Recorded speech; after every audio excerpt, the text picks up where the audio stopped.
Olá pessoal, sejam bem-vindos ao canal Professor Baroni sobre fundos imobiliários. Convido a vocês, quem não é inscrito ainda, a se inscrever. Quem ainda não fez comentário, faça o primeiro comentário e compartilhe com os amigos esse vídeo. Hoje nós vamos falar sobre o MOL 11. O fundo teve uma grata surpresa aí no final da semana passada, aumentando seus rendimentos, de 78 centavos para 83 centavos. E mais do que isso, foi ajustado o guidance do fundo para entre 81 e 85 centavos por cota. Então isso é muito interessante e a gente vai comentar um pouquinho nesse vídeo de hoje. Vamos lembrar que o MOL 11 ele é um fundo já que tem uma base de cotistas relevante, com cerca de 130 mil investidores, e o fundo vem negociando hoje com uma relação PVP de 0,75, 0,76, 0,77, ou seja, estamos falando de um pouco mais aí de 20% de desconto patrimonial. Então isso mostra que o mercado de fundos imobiliários em geral vem apresentando oportunidades de investimento, lembrando sempre que esse tipo de vídeo não é nenhum tipo de recomendação de compra ou venda, apenas mostrando para vocês como hoje os fundos imobiliários continuam sendo oportunidades excelentes aí que devem ser observadas em geral. Cada um vai fazer a sua análise, seu estudo, cada um vai tomar a sua decisão, mas é importante a gente trazer alguns dados aqui para vocês e é isso que a gente vai falar aqui no MOL 11 hoje. O fundo apresentou também alguns números bem interessantes, tá? Quando a gente olha aí a consolidado do portfólio, isso vem se fortalecendo, os indicadores foram bem positivos, A receita operacional líquida, o NOI, teve um aumento, o NOI caixa, um aumento de 43% quando comparado com 2023. Já o NOI caixa por metro quadrado, um crescimento de 13% também comparado com o mês anterior do ano passado.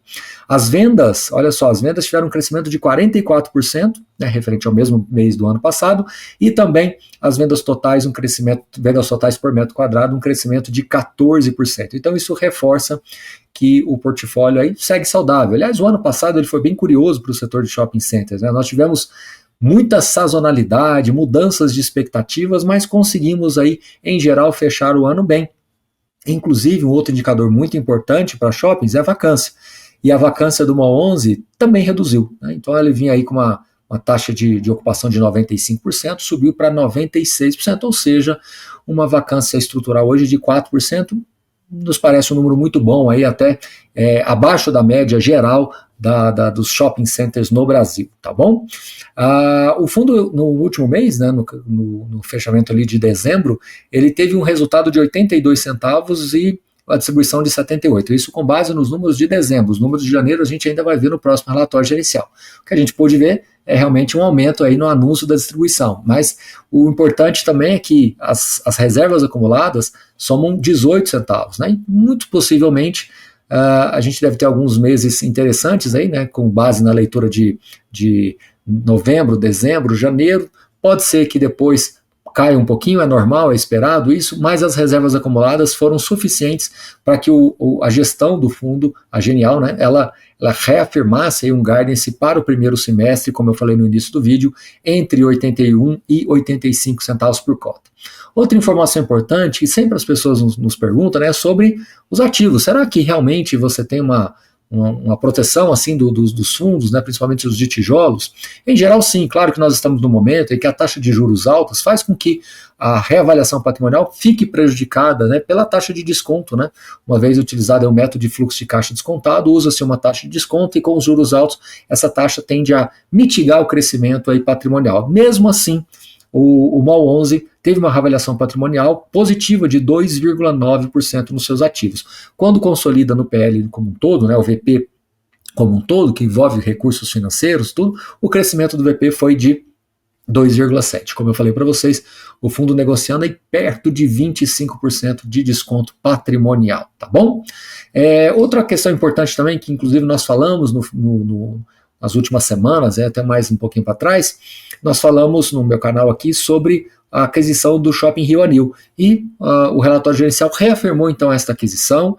O Shopping Rio Anil fica em São Luís, é um shopping que tem um volume de vendas interessante, na ordem de 583 milhões de reais, é um shopping bastante popular, um shopping que, na nossa visão, aqui na nossa leitura, ele vai precisar de um investimento, vai precisar de algumas reformas, é um shopping que já precisa de uma atualização completa ali, de reposicionamento da própria marca.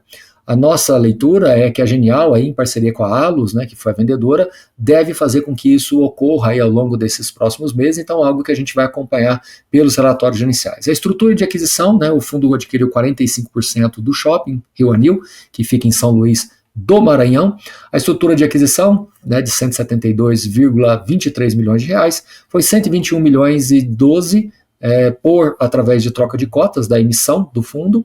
48 milhões foram pagos através de uma emissão de um CRI, né? Então isso é importante aí de mostrar que a alavancagem vai subir um pouquinho, daqui a pouco a gente fala sobre isso. Né? Desses 24,45 milhões indexado a IPCA, com spread de 7,95, carência de principal de 24 meses e prazo de 10 anos. Né? E a outra parcela de 24,39 milhões de reais, um spread também de 7,95, carência de principal de 24 meses e esse prazo de 144 meses, então aí 12 anos. Tá? Teve um pagamento ali de 2,25 milhões de reais com caixa do fundo. Então o fundo passa a ter então mais esse passivo. Por falar em passivo, eles melhoraram muito a comunicação, inclusive está disponível nesse relatório gerencial, né, que foi publicado aí agora nesses últimos dias. Foi um nível de transparência muito bom, né? Na verdade, o relatório foi publicado na sexta-feira, logo à noite, bem ali no fechamento do dia mesmo, bem tarde da noite, e a gente ficou bastante surpreso com o nível de informação que veio desta vez com relação ao passivo do fundo. Então, eles apresentam cronogramas bem detalhados de todo o fluxo de pagamentos ao longo desses próximos anos, né, entre 2025 e 2036. Então isso mostra que realmente é algo que hoje os fundos imobiliários vão precisar cada vez mais se informar.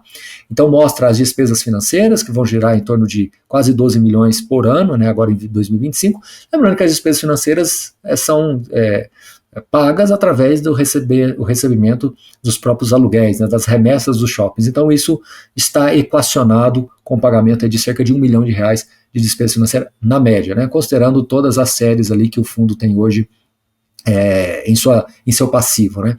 Lembrando que a série do CDI, né, o fundo também fez um CRI CDI pequeno, de 12,25 milhões de reais. Isso está bem equacionado também, um CRI de 84 meses, também tem uma carência de principal, mas a despesa financeira está sendo paga. Por falar em carência de principal, a gente consegue observar que 25 e 26, 2025 e 2026, há pouco risco de necessidade de caixa para o fundo, praticamente 6,1 milhões em 25 e 6 milhões e meio em 26. A partir de 2027, esse número sobe para 14,2 milhões. Ou seja, né, nós temos aí hoje uma 11 com uma estrutura de capital bastante saudável pelos próximos 2, 3 anos, né, considerando posição de caixa, considerando eventual melhora dos próprios resultados, considerando que pode ocorrer nova gestão ativa do portfólio em algum momento, mas ainda assim, para 12, 24 meses, o fundo está bem equacionado, bastante tranquilo mesmo. Né? Com relação ao nível de alavancagem, né, começa em 2025, né, termina 2025 na verdade, com 8,7 de alavancagem. Então, um nível de alavancagem também bastante saudável, né, não traz aí nenhuma preocupação iminente para o fundo neste momento. Né? 2026 baixa para 8,4, e aí sim, a partir de 2027, começa a cair com mais velocidade, vai para 7,6, depois 6,8, e aí sim, a partir de 2030, já nessa faixa de 5%, 5,1%. Né?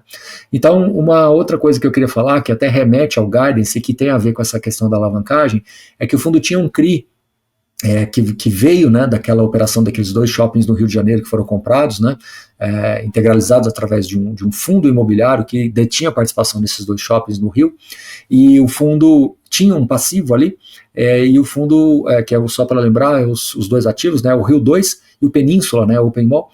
Então esses 2 shoppings, que o fundo comprou 100% deles através de um outro fundo, Barra Malls, né, que é o nome do fundo, e tinha um passivo ali. E esse passivo gerava uma despesa financeira quase ali de R$500 mil por mês. E esse passivo terminou exatamente no final do ano passado, em dezembro de 2024. Consequentemente, foi também um dos outros motivos na nossa leitura de que a gestão teve mais conforto de aumentar os rendimentos e reafirmar o guidance. Né?